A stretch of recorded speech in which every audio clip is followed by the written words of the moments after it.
Naperville on our way to Naper Nuts and Sweets to shine a light on a sweet operation that's giving back to our troops overseas. Dominique Martucci was a single mother of two when she bought Naper Nuts and Sweets in 2001. It was a hard year for me personally, and one of the things I did to overcome was I decided to buy a candy shop. A few months later, her life would change forever. When 9/11 took place, I was thinking to God, what can I do to do something to make a difference? And I turned on the news and I saw a mother hugging her son and having to say goodbye and sending him to war. And it devastated me. I knew right then that it was time for me to do something for these guys, these men and women that served. And it was then that I started Operation Caramel Corn.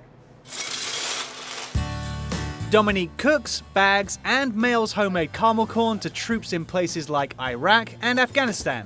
For her efforts, she has amassed a museum's worth of souvenirs from gracious service people. With all the thousands of letters and photos and the 21 flags that I've received overseas, I've learned so much through them that to me they're like my family. What an honor. Oh my gosh, thank you so much. Naperville native, Commander Michael Jelinek, received Dominique's caramel corn in the early days of the program. When the package came, it's addressed to me, but it's like 25 pounds of caramel corn. The best part about it is you get to share it with everyone else in the command. A father of two, Commander Jellinek recalls how Dominique offered his sons a unique reason to smile when their father was deployed. In what was otherwise a pretty challenging time in their life, two little guys who were robbed of a year of their life with their dad, to know that they remember the time they got to go into Naper Nuts and Sweets and package popcorn, it really helps. It's really special. Thank you so much. For all the good she's done, Dominique is most touched by a man she was never able to meet.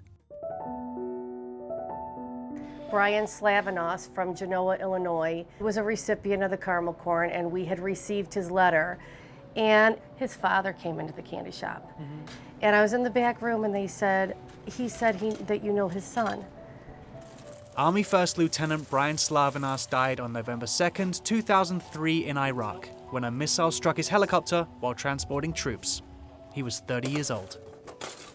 I cannot tell you what his picture does for me, and it puts everything in perspective. And my only hope is that I can make sure his legacy lives on.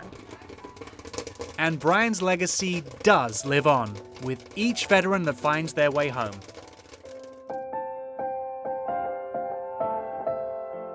Meeting a soldier face to face is one of the most uplifting moments I could ever express. I've been sitting here talking about you guys, and you just walk in. Don't start crying, because I'm going to start crying. Don't do that. They walk in here as if they have something to thank us for. And all along, we've just been trying to thank them for their sacrifice of what they do for this country.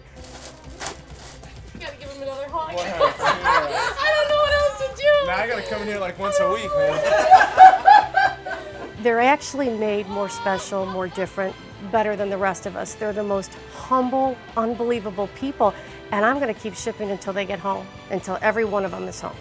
This is only for our heroes, and you're definitely one of those. That's so. awesome. If you'd like to support Dominique in her mission, or contribute financially to Operation Caramel Corn, please visit the address below.